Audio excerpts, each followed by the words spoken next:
70. He's in his 80s. Yeah, dude. Yeah, he's 80. Wow. May 27th. He will be 86 this year. Wow. Wow. 1936. Wow. I'd still see a movie with that brother. And you know what? I bet he could still kick all our asses. So and do it in such a cool manner too. You know. all right. So moving on to the next week, August the 20th. Okay. We have another couple of classic genre movies here. All right. Beginning with The Beastmaster. Oh, Mark Singer. Yeah. Loved it. Conan the Barbarian and Beastmaster both came out the same summer. Yeah, but you're talking about. I know there's two completely different things. One's a good one. One was a USA Up All Night movie, and I would watch it every time it came on. I think the sequel, Beastmaster 2, was definitely more of an Up All Night movie because that's the one that had Kari Wurr, and it was just bad. Kari Wurr. Yeah. All right. Also released on August the 20th, class of 1984. Oh, jeez. It's another Up All Night movie. Yeah. It was Michael J. Fox was in this movie. Really? Which one that one was? It's not like Class of Nukem High, but it's a whole deal of like it's a dystopian, everything's gone to hell, type thing. It's kind of like current day. Yeah, something like that. They were only 40 years, well, there you too go. early. Okay, moving on to September 17th. Pink Floyd, The Wall. Now, that's its U.S. release. It was actually released in England back, like, in the spring. Oh, yeah. I've actually been to a midnight showing of that at the old Rivergate 8. I have seen The Wall.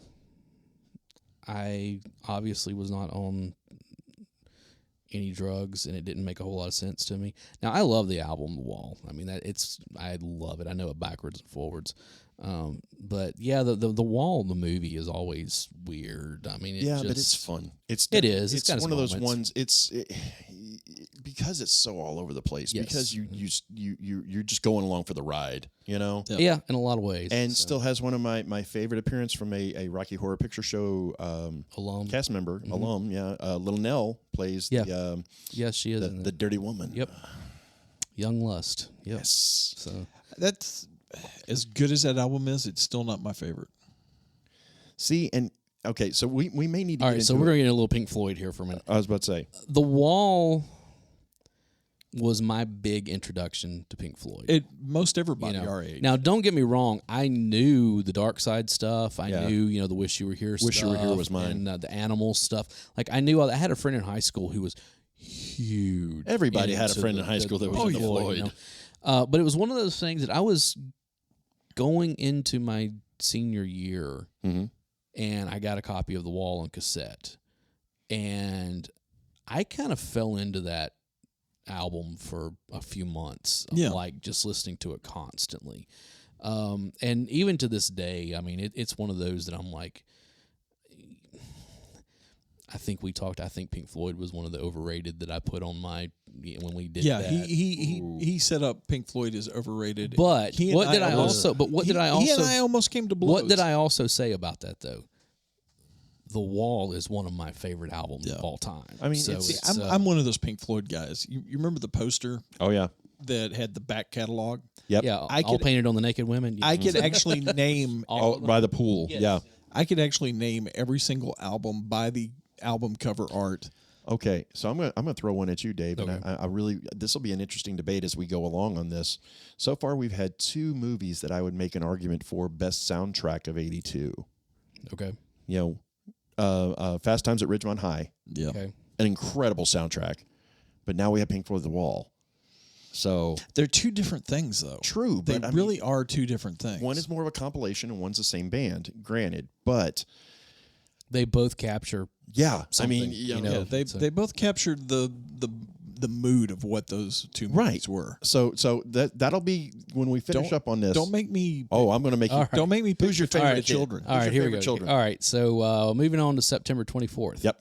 Amityville 2: The Possession was released. I know it's not very good, but again, in that genre stuff, we're seeing a lot of sci-fi and horror. Not even in that genre. No. All right. Skipping ahead almost an entire month, October 22nd. Wow. Okay. The second best month in the year.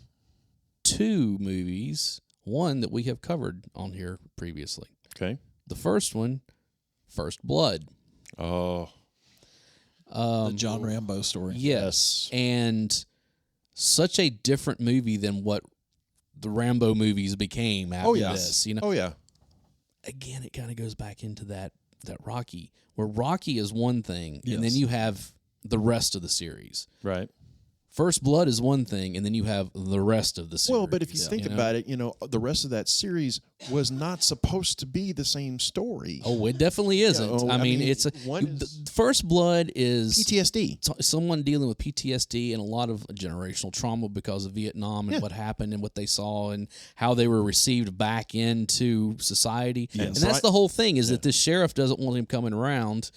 And he feels, or like even just cutting through town. I know. I mean, it's just a. And I got to give a shout out on this one. First off, Brian Dennehy, one of the greatest pricks of all time. Absolutely, in that movie. Absolutely. And the first movie, at least that I can remember seeing, David Caruso. Oh wow! He played one of the police officers. Yep. He's the redheaded one, obviously. I imagine, yeah. But yeah, completely different than, especially by the time you get to Rambo. Oh, and I'm not talking about Rambo First Blood Part 2. I'm talking about the one that came out in 2008. well, even the second one, First Blood Part 2. I know. And then by 3, well, here's the thing. Rambo First Blood Part 2, because that's the full name of the movie, is basically him saying, okay, I'm going to go back and win Vietnam this time. Yeah, pretty much. And then Rambo 3 Afghanistan is him saying, okay, we're going to go, we're gonna go fight with the Taliban and defeat the Russians, Well, and it just got so ridiculous. It was like the Missing in Action movies. It was like the It started off as one thing, Chuck became Norris, something completely different. Now, have you guys seen Last Blood? No, I have not seen that I gave up on Rambo years ago. You honestly should watch You talking about Last Blood. John Rambo. Rambo, Last Isn't Blood. it called John Rambo?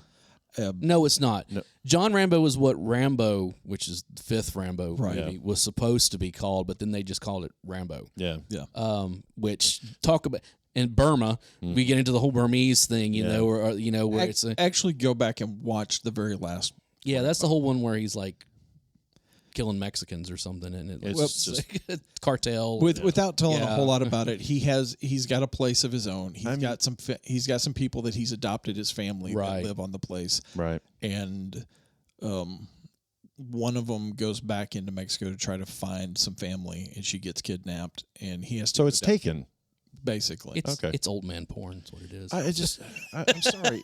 It kind of falls, like I said, into the Missing in Action, into Die Hard, into all of these movies that have just spun up so many sequels that after a while you're just like, You should at least see it don't once. care, You should at least see it once. It's not as bad as the rest of All them. right, now that we talked about that I don't so think so. much, on the same day, October 22nd, Yes. 1982, a little movie by the name of Halloween 3 Season of the Witch was released. See, now this one gets crapped on a lot. I love this movie. Oh, I we adore talked about this it movie. last year, during October. Well, the thing that people forget is, if it didn't have Halloween on the front of it, this would have had a much different reputation. but no, okay? I disagree with you, because the whole point that, and John Carpenter has even said himself, Halloween was not supposed to be about Michael Myers. Right, it was an Each anthology. movie was supposed to I know. be a different story. If you go back and catch our Halloween 3, our Oktoberfest. It's just from last year. We did a deep 2021. dive on this, and we talked about all this. Yeah. So And it's a great movie. It really, and it has. It's been reclaimed. A lot of people have come back to it as time. Every day is Halloween, Halloween. Silver Halloween. honestly, Silver Shamrock. I think after this last, And I want those masks. Yes. Oh, I do. I'm sorry. Trick or Treat Studios. I know, Trick or Treat and they're Studios has 'em. expensive as everything. I'm going to end up owning all 3 of of them at some point. Okay, real quick, and then we'll move on. But I distinctly remember I was in Chicago, Illinois. I was walking around town, and there was this girl that walked past me, and she had a Silver Shamrock T-shirt. Oh, yeah. on. Yeah. And I just looked at her and I was like, "Can I give you a hug?" Right. Because you're one of the only people I've ever seen that actually has loved that Halloween 2018 and Halloween Kills had those masks Mm-hmm. in it, and it was just like, okay, that's honestly, awesome. after Halloween ends or Halloween dies or whatever, Halloween Ends is what it's going to be Yeah. called. I honestly hope they go back to the anthology. I kind of hope they just let it Yeah. go, especially if it's a good ending. Yeah. So, anyways, we still got to get through October. We ain't hit Christmas yet. Yeah, no. October 29th. Okay, 1 week after this. Yep. Cue the Winged Serpent. I don't know this one. I don't either. It's another one that's in the sci-fi horror. You know, Okay. And it's basically that. Literally, it's this giant worm with wings. Yes, this sounds like a great movie. Oh, yeah. It's all right. It's one of those again that goes into the people who like the sci-fi stuff or the fantasy stuff. No, you generally like it. So. I like that type of stuff, and that Anyway. sounds like a terrible movie. November 5th, we have two of them, two very different movies.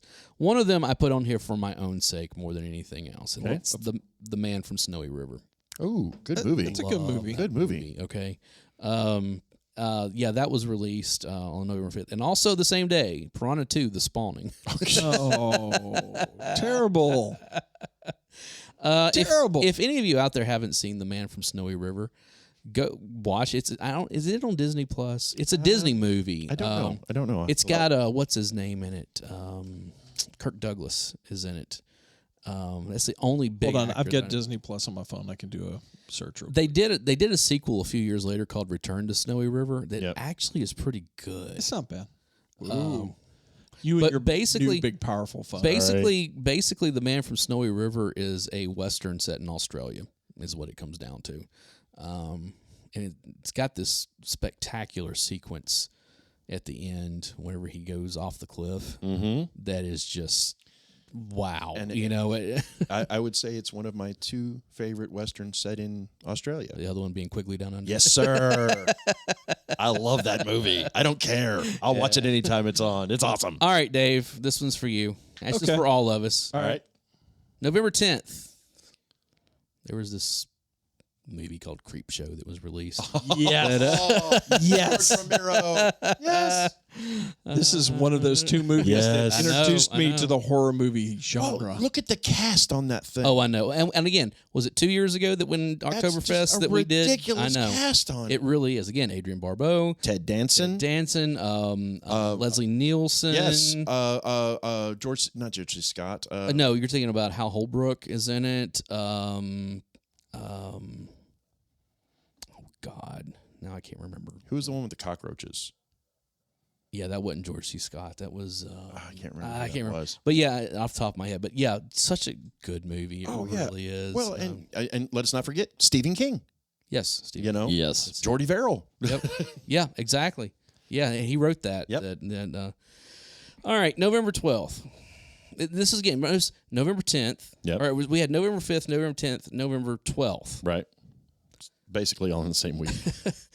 Here's you another good. All right. Up on Man movie. from Snowy River is not on Disney Wow, Plus. see that stinks. Yeah, that's terrible. Slumber Party Massacre. Oh God. USA up all night. Absolutely. Oh no, All night. there is another great in this week. Okay, I've got three things. Here's the middle one. They Call Me Bruce. Oh wow. Yes. I knew you guys would remember that. Oh wow. That movie is wrong. Oh, on so wrong. So many It's levels. just, oh God, it's horrible. But so many levels. you cannot go back and watch that movie and not just feel a little uncomfortable. I know. But also released on November 12th, White Dog. Do you not know White Dog? No, I don't know. White Dog's got Christy McNichol, and she gets this dog. He's white. He's all white dog. I had caught that from But the title. But no, he hates black people. Oh no. I remember this Yes, movie briefly. it's one of those, and the whole thing is that she won't. She loves the dog, and she won't Put it down or put it anything. down. But it winds up killing several men of color, type stuff. And it's it's one of those horrible who thought this? Racist. Yeah. That's who- yeah. It was It's some area. and there is this Brotherhood whole wet thing dream. where it's there's some hillbilly dude who's that there's a white dog, just Oh God. Yeah, you. God. Why did you even bring this up? because it is one of those Boy. it's just an oddball movie, and the fact that it came out the same day as Slumber Party Massacre and They Call Me Bruce is pretty funny. Of course he would bring this up. That's a weird. November 19th. Yeah. Please. Bugs Bunny's third movie, 1001 Rabbit Nights. Okay. All right. Here's the thing: there was another animated movie released the exact same day. The Last Unicorn. Oh. You never saw The Last Unicorn? No. Oh, Dave. Okay. Dave. This was it was an independent. It was. I forget who it was, what company did it. But it wasn't Disney. It wasn't Don Bluth. You know, it was like Okay. it was another like whatever. It's got, was it Mia Farrow? Mia Farrow is the unicorn. It's really cool because legitimately she is the last of her kind. And she's outrunning the bull, the something.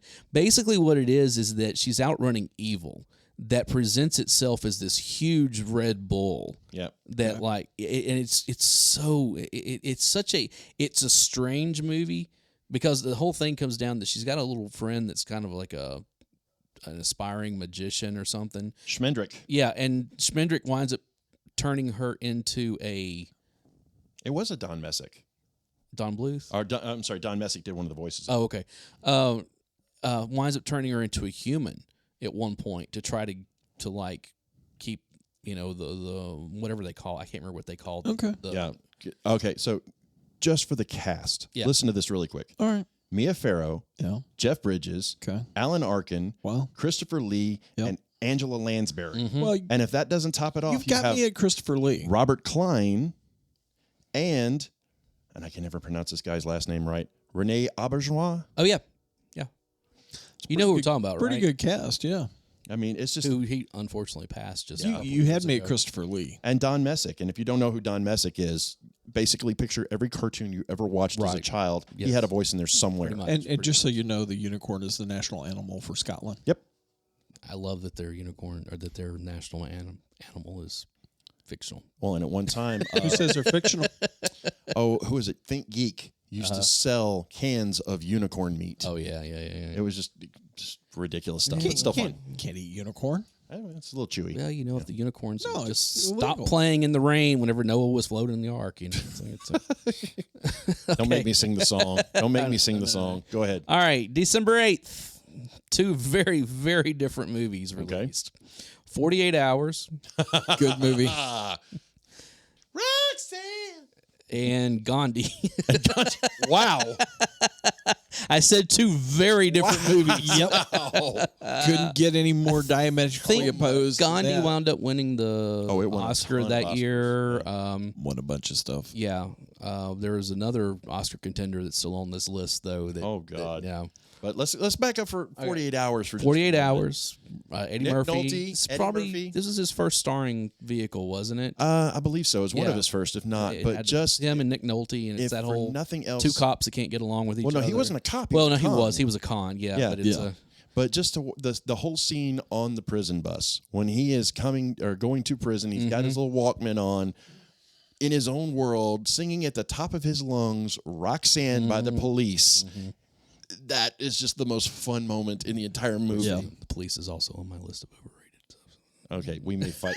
No, we're totally fighting. we might- This is why I'm a drummer and you're a bass player. Have you- And have- he's a prima donna Okay, lead singer. Have you guys seen Gandhi, the movie Gandhi? Yes. It's No. actually, we watched it at school. it's like when I was. I'll say this: it's very slow. It is very slow. It's a long process, but Yes. it's an It's interesting. very good. It's a case study. It's a it great is. case study on the They man. also, knowing what we know now, cleaned him up quite a bit. Yeah. Because he was not quite the saint that everybody made him out Well, to and be. it's interesting to see how they yeah. converted Ben Kingsley to look Ben like Kingsley played Gandhi in this, I know. And, Ben Kingsley apparently can play. Candice Bergen played his wife, didn't he? Anybody. Did she did? I- Wow, I bet that's something's not on her resume now. Yeah. Including the man The Mandalorian or the Yeah. the Mandarin. Mandarin. Yeah. Played the Mandarin. He's Ben Kingsley. Let me tell you, Ben Kingsley was in a movie that came out. I think it was in like 2009. Sneakers. No, 2009. Oh, okay. It's called The Whackness. Yes, Have you seen it? I've seen it. Dude, that movie is one of those that like I actually went to the theater to see it because I kept hearing all these good things. I think I played at Belcourt. Yeah, it was like the only sounds place. right. Went out, saw it, and I walked away from that going, that movie has no right to be that good. Yeah. Whatsoever. Well, I mean, And- the one that I mentioned, Sneakers, still one of my Sneakers is a good- favorite yeah, movies of all Sneakers is time. good. It's a good movie. Tremendous cast, and actually, they worked well together. I love at the end of it, and they're like getting all their demands. Yeah, I want to Dan Winnebago. Aykroyd's- Well, Dan Aykroyd is like, I want to know about the aliens. Yeah. We don't have any. I want to know about the aliens. I want peace on earth and goodwill towards Oh, that's men. what. Yeah, I want peace on. We're the CIA. we're the We CIA. don't do that kind of thing. I want peace on earth and goodwill toward You're men. just going to have to try. Sounds like the list of demands were almost as good as from Airheads. And the one, what was it? B. Was, Arthur. what's his name? River Phoenix was in it. Oh, and he was asked for the girl's phone number. She goes, whoa, wait. You can have anything in the world and you ask for my phone number? Yeah. Okay. I'm Jen. I'm Carl. I'm going to be sick. Oh, again, James Earl Jones. James Earl Jones, exactly. Well, Mary McDonald is in that movie. Yes. I mean, Robert Redford, Sidney Poitier. I know. Oh, It's such a good movie. Okay. Move along. December 15th. Yes. We're almost finished here. Okay. We have 3 movies. Or so he claims. All right. I'm going to give you the 2 comedies first Please before I do. hit you with the last one. Please do. Airplane 2, the sequel. No. Which is not good. Love I know. it. Love it. Really? However, Yeah. No. Oh, however, come on. Sonny Bono playing a bomber? That's brilliant. also released that day is The Toy. Good movie. Oh, man. Good movie. Talk about a problematic movie in 2022. You have Don't care. It's funny. I get it. I think Richard it's Pryor. Richard Pryor. Jackie Gleason. Jackie Gleason. What's his Scott Schwartz? Yeah, I think that's actually Yeah, his it's actually name. his name is Scott. And didn't Schwartz. he go into like a career in He porn? wound up doing porn eventually. You know, yes. but, so I mean- which I thought it was funny because his name is Scotty Schwartz, and he played a character named Schwartz in A Christmas Story. yes, he did. You know, but yeah, and But yeah, that movie again could not remake it today could for not even any talk- amount of money. You couldn't even go into lot a of the meeting of A remaking lot this of movie. good movies that got Ned made. Beatty was in that one Yes, too. I yes, he forgot. was. Yeah. That's right. A lot of good movies that got made in the 80s could not be made today. Yeah. Nothing from Mel Brooks could be made today. Well, that's the whole point. You know, Mel Brooks was Yeah. trying to get in trouble. He was deliberately trying to get in trouble. That Okay. guy was an equal opportunity offender. Yeah. To round out December 15th, Oh, we Lord. have some counter programming here. Okay. Sophie's Choice. Oh Lord. You know what? I'll give Kevin Kline in that Talk movie. about a kick in the nuts Oh yeah. when you finally find out what's going on in Yeah. this movie. Yeah. True. Wow. Yeah. Because you think all along she's trying to make a choice between these 2 guys. No. And then you find out what the real choice was. and Yeah. It's like, oh, talk about heartbreaking. Yeah. I mean, and again, you know, Oscars, you know, what's her name? Shit, that plays Sophie. Which I think she won the Oscar for this. Why can't Meryl Streep. Meryl Streep. Yes, she. I mean- Meryl Streep. Kevin Kline. Yeah, I know. You know. It just so yeah, that talk about a bummer coming off the other Oh, 2. God. Well, all right. So we got one more week here. All right. December 17th. These are the last movies of note. okay? finish on a high note. The Dark Crystal. Oh, good One of movie. Jim Henson's best movies. Absolutely. I need to go back and watch that again. I haven't seen it in decades. I have one word for you, sir. Skeksis. Oh God, the Skeksis. Oh, yeah. It's funny because, like I said, I remember seeing this as a kid and being really into it. And, like, Oh, yeah. having all Oh, the yeah. magazines Because it and was totally everything. different than the Muppets. And then you know? it just like disappeared. Yeah. Yeah. It's like, and all of us remembered it, but it was a long time before it ever actually made Saw it it on in the video. theater. Right. And then 3 or 4 years later. They finally put it out on video. Yeah. No, they didn't put it out on video. They put it out on laser disc. Yes. Oh yeah. The one might that have was been. like the Yeah, size of an LP record. Yeah, it was. Yeah, yeah. Well, yeah. Which is how I saw it again. Correct me if I'm wrong. Didn't they have a series or something that came Came out on Netflix like a couple year or years two ago, Yeah. and I've heard that it's not very good. Okay, I never watched it, but But yeah, this is one of those Jim Henson like. it's a okay. gem. And again, it's got all the same. He does voices in it. Yeah. Frank Oz does voices in it. I mean, it's just It's the yeah. I mean, typical cast on it's that, typical but just stuff. it's such a dark element for him. You know. So also released on December 17th, Yes. Tootsie. Oh. That's a great I movie. actually really liked Tootsie. Really? I have to admit. It's Yeah. funny. It is funny, but it's not my type of funny so Well, much. So I mean, it's it was Mrs. Doubtfire before Mrs. Doubtfire. yeah, in a lot of ways. Absolutely. The whole And- thing is he's an actor. He can't get work as a man, so so he becomes a woman. becomes a woman. Hey, since we just had International Women's Day, I mean, come Well, on. there you go. We can put Tootsie up there with a whole list of other men who are better women than women ever be. So it's So hey, if you look at the just to we're back up talking for a about second. swimmers. We're talking about a general. And, no. Wow. So, to save us from getting completely canceled from Alan, if you go back and watch, like, I think Tootsie and Mrs. Doubtfire would be a great back-to-back. That actually would, If you yeah. think about it, you have a lot of the same story. Yeah. You have the main character who's, a pretty comedic actor either way. Right. With Robin Williams and why did I just said his I name? know, and his the graduate Dustin. Wow. Dustin Hoffman. Thank you, Dave. Thank you. But you also have I just enjoyed watching y'all reach for it. And I'm sitting over here going, I know what it the is. overly funny best friend / relative that helps with the conversion that knows his secret. Right. In Tootsie, you had Bill Murray. Right. And in It's Harvey Firestein. It's Harvey Firestein, Right, which is hilarious. Need you to make me a woman. I have no idea how long I've been waiting to hear you say that. I love Harvey Firestein. Oh my God, I he's love Harvey hysterical. Firestein. He is hilarious. Anything he shows up in, I'm like, oh, this is going to be funny. Except 4th of July. 4th of July. Or what was the Independence Day? Sorry, Independence Day. Oh, see, I loved him in that. I thought it was great. I don't know where I'm going, but I got to call my mother. All right. One more movie released All right. of note. Wrap it up. December 17th, Trail of the Pink Panther, which is one of the bad ones. I know. Yeah, it's is. not one of the good ones. No. The Pink Panther started off as something, Yep. and then they kept making them. Yeah. And they should have never done that. The thing about it is the Pink Panther people, once they had the cartoon, Right. it changed what the Pink Panther was supposed to be. Well, Yeah. people always, you talk about the Pink Panther, and everybody's think- like, they always think about Corning. Clouseau. Yeah. Detective Clouseau. That's who everybody. Inspector Clouseau. Well, the Pink Panther was only in the first one. Yeah. I mean, that literally, because that was the whole. The Pink Panther was a cat burglar. Yeah. That they were trying to find. No, the Pink Panther was the diamond. Oh, that's right. That's right. You're right. It's been a while since I've seen that one, but yeah. But then it's not. They just kept the name. Yeah. And kept using Inspector Clouseau, and it was never Peter Sellers again after the second one, right? Right. I think he did the first No, two. he did the first two. Yeah. And then they kept putting people in that role after that. And Well, it was just and Peter Sellers is one of those guys which I think that didn't he also die like before the third one came out? Or I something don't like remember that? when he passed. I want to say it was something. I could be completely wrong about that. Well, but it's, and real quick on Peter Sellers, I think it's kind of funny. If you ever watch the episode of The Muppet Show yes, that Peter Sellers was on, he does not play Peter Sellers no, because he doesn't know how to play Peter Sellers. No. He plays Inspector Clouseau. He plays all these other characters. Oh, He's yeah. great. no. Peter Sellers died in July of 1980. Oh, really? Yeah, I knew it was one of those things. I think he died before they completed. Maybe. What was the last one he did? He's been in a No, bunch. I guess I was wrong. He was in the Pink Panther in 76 and then Revenge of the Pink Panther Okay, I remember in Revenge. 78. And then after that he did Being There and S.O.B. no, that was actually before. Okay.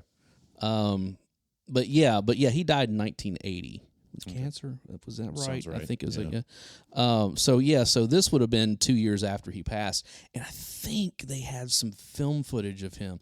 Kind of the same thing they did with like Bruce Lee after he And died. Brandon. Well, I'm talking about like after he died. There were like 2 more movies with quote unquote Bruce Lee. Oh, yeah. Yeah. You know, there was that one of them actually had film footage from his funeral. Oh, that's right. In the movie, I can't remember which one it was. I know what you're talking about. And so, anyways, but yeah, going back, I know we went on all kinds of tangents this time, especially right off the bat. Think about, but again, like I said, a lot of people have considered 1982 to be one of the best years for film. Yeah. And you can look at all that stuff we just talked about. But also, as far as genre film goes, because you got to think, like you get the Swamp Thing, you've got Sword and the Sorcerer, Basket Case, Creepshow. Conan the Barbarian, Friday the Creepshow, 13th. Friday the 13th, Poltergeist, Tron. Star Trek 2, E.T., Tron, Blade Runner, Dark The Version. Thing, Gandhi. The Secret of Nim, White Dog. I'm blaming that one on Alan. Friday the 13th Part 3, Beastmaster, Amityville 2, Halloween 3, Season of the Witch, Well, Creepshow, like you said, Summer Party Massacre. I mean, you go to The Last Unicorn. All The Dark Crystal. I mean, look at all those are all sci-fi horror genre or fantasy, whatever in that. that is a murderer's row. Oh yeah. Of stuff that we grew up on. Absolutely. Right there. Well, and one other thing you want to keep in mind, this was 82. Yes. What else started to happen right around 82? Right around the 83? time VHS really started making where it That, became affordable. But also you started to get a lot more growth in cable. Yes. So what would That happen also. is these would come out of the theaters. They didn't know what else to do with them. So Right, straight HBO, to- Cinemax, Right. Showtime, those kinds of companies would buy these up and Right. you'd see these on heavy rotation. And then also you would get into with WGN and TBS Right. that would Yeah. start running them, and that was whether you like Ted Turner or not. Yeah, he Ted was Turner really put a lot of movies great all about over the air. getting movies on the air that probably wouldn't make it on to ABC, NBC, or CBS. Yeah. You know? Not necessarily. I mean, of course, they would still be heavily edited on TBS. Oh yeah. But Right. some movies that would just never make it on to the big three True. would make it on a TBS. Absolutely. And I think 1982. I mean that's pretty. And again, we're going to, when Oktoberfest rolls around, we're going to cover Poltergeist because Okay. That's such a good And movie. the Curse of Poltergeist. oh. We'll talk about it. So Just remember, you got to move the bodies if you're going to move the headstones. Yeah. did we have a reference to that last week? Or something? Last week or the week before? Yeah. I don't remember. It bears repeating. I know. So, You end up swimming with the skeletons. Oh God. but you do know that some of those were real skeletons. Yep. Right. Yeah. That's Yeah. And when that came out, I was like, wow. Actually, the funny thing is that wasn't the part that creeped me out. It was the clown Oh, in yeah. the Dude, bedroom. That scene with the clown Yeah. is the reason why a bunch of our generation have Can't clown stand clowns, phobias. yeah. Now it's- That's exactly right. That's exactly correct. All right, guys. Thank you so much for hanging with us for almost 2 hours with 20 minutes of wrestling talk up Hey. front. And I still blame those two. That's their fault. I'll own it. Dave, happy birthday. Thank Happy birthday, buddy. Appreciate it. I'll be nice. So, Why start now? No, Dave, write it down. Write it down. me saying I'll be nice is like a woman saying I'm sorry. It almost never happens. Oh, So it's geez. Okay, I'll take it. I can hear the listeners clicking off right now. I can take it. Go ahead. On that note, Alan, Miss So, if you're still with us, we apologize. Notice I didn't apologize to anybody else I know that listens. would to you this. wrap it up already? I am Alan Smith, I'm the other guy, Big Dave. And I'm Barry. and we will see you next time. See ya.